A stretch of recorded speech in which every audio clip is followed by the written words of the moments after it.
Hi, this is Ben Proko. I'm going to go over some things with the Dirt in Your Shoe Duathlon and Adventure Race. This is the 2024 video covering this race, our sixth annual race. So hopefully these will help you out, give you some tips for the duathlon, and also some things that'll probably help you out a little bit on the adventure race. Although we don't tell you everything because, we want it to be an adventure for you.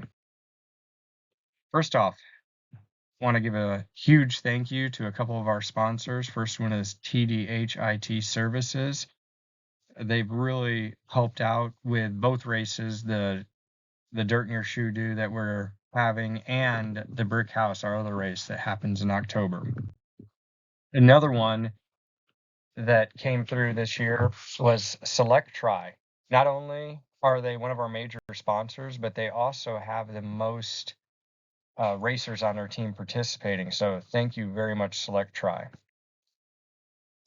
All right, when you come in, you are going to exit 362. We'll probably put like just a couple cones or something else just to make it a little bit easier to identify where the driveway is because there's another road nearby. But I say if you just see a couple like cones or something like that on the road, that's where you make your turn in. No need getting there any earlier than 7 o'clock. Parking will start at 7, but you're gonna have plenty of time to get ready. Likewise, don't like show up at like 8:15. Give yourself only 15 minutes to get ready. So just shoot for that 7 o'clock time, maybe just a tad after if you want. Uh, Parking will be on the right. We'll have some attendants there to help get you parked. No cars past this mark. That'll be taped off, or cones will be there.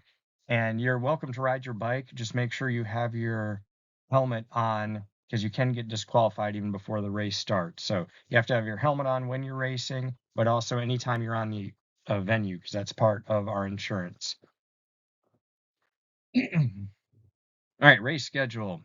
Saturday for the adventure race, parking starts at 7, pre-race meeting at 8:15. We'll just do that right there in transition, kind of go answer any last minute questions you might have on the race. And at 8:30, the adventure race will start. We'll have rewards right after we get enough finishers for each category. Pre-riding for the duathlon and packet pickup will be from noon till 4 o'clock. So if you want to pre-ride, you can get out there at noon, pre-ride a little bit of the course, maybe get a lap of each, whatever works for you. And then if you want to pick up your packet that day, that works too. Your race day schedule is pretty much the same as the adventure race. Parking at 7, transition opens at 7:10. And then we'll have our pre-race meeting right there in transition at 8:15, which after that meeting, that's when transition will close and we'll meet for the start. All right, where is everything? I just realized that this is a outdated map from another year. Transition where it says it's on kind of that side of the right side of the road, it's actually just on the left side of the road. So that's one of the difference. I think our map online could be accurate with that. But first run, you'll just go around, enter transition, and then go to the bike in and out. And again, that's just going to be on the left side. Super easy to find. I mean, this is all very close. This isn't a massive Ironman style race where everything's kind of spread out. Everything's really close. And then our lap will obviously where it says second lap, that's where you'd go for your bike finish, but you'll turn into transition. A little bit farther zoom out. Again, transition's on the wrong side. It's more where transition's more where that arrow is. And again, you can just see from a farther out view. Again, I know our online map are accurate on this, so just check that out if you need a little bit more. Bike course. We do have a bike course video I sent you. If you've already read through that, but here's just kind of that bike layout. It's about 9 miles. Not many technical sections. Your biggest, I would say, the spot that people talk about, and this by mountain bike standards, this is not really difficult at all. But after you go right in front of the house and you'll go down a hill and make a sharp right there, you can see there's a spot where before you get back to the driveway, there's just a couple bridges back there. Some people don't like crossing those. If you want to dismount, just let people know, hey, hopping off the bike, give them a little bit of warning, and let them by. With the start of the duathlon, everyone's kind of gets seated pretty well. And then if you're someone who's a little bit faster, usually that spot's completely open. Um, so it's kind of nice because you don't really get lapped riders until a little bit later on the bike course. And again, if you need a little bit more, just check out our bike talk. This is just a heat map of a ride I did out there. I went, relatively close to race pace, so you can kind of see anything that's in red or orange or sections that were faster. Usually that'd be going downhill and not that technical. And then if it's blue or purple, those are a little bit slower sections.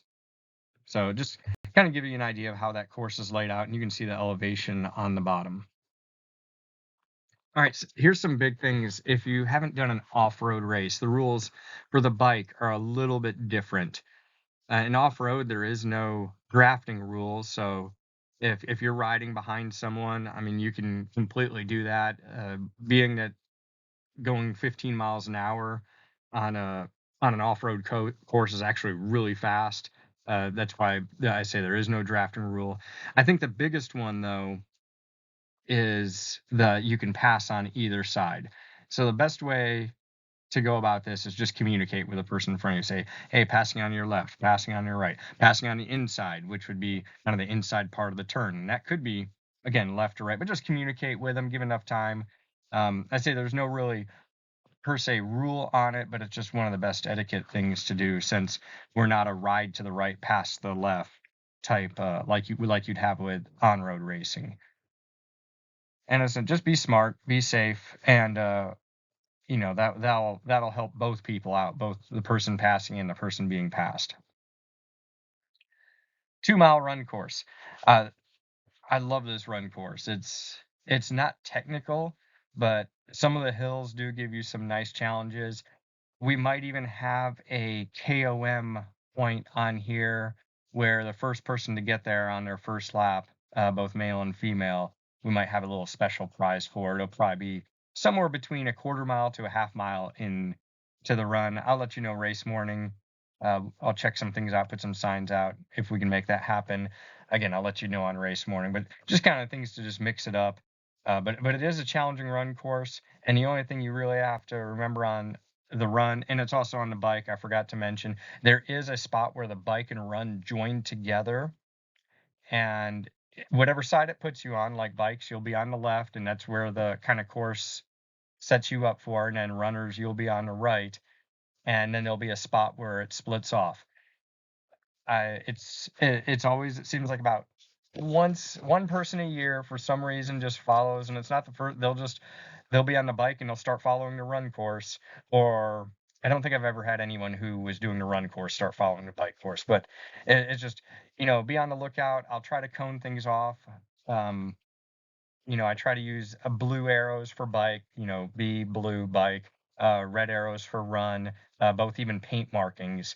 I try to match those colors up as much as I can so you can just be aware of it. But that's about just a little bit, maybe about a quarter mile from the finish. Just look for that, and we'll try to have, if we can, we'll have someone there to kind of get everything started.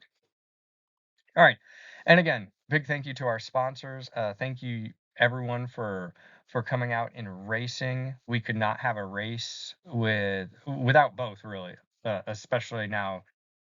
So both the sponsors and you, the racers, signing up, supporting your local races. Thank you so much. I can't wait to see you guys on Saturday and or Sunday. Some of you I might see on both. All right, take care.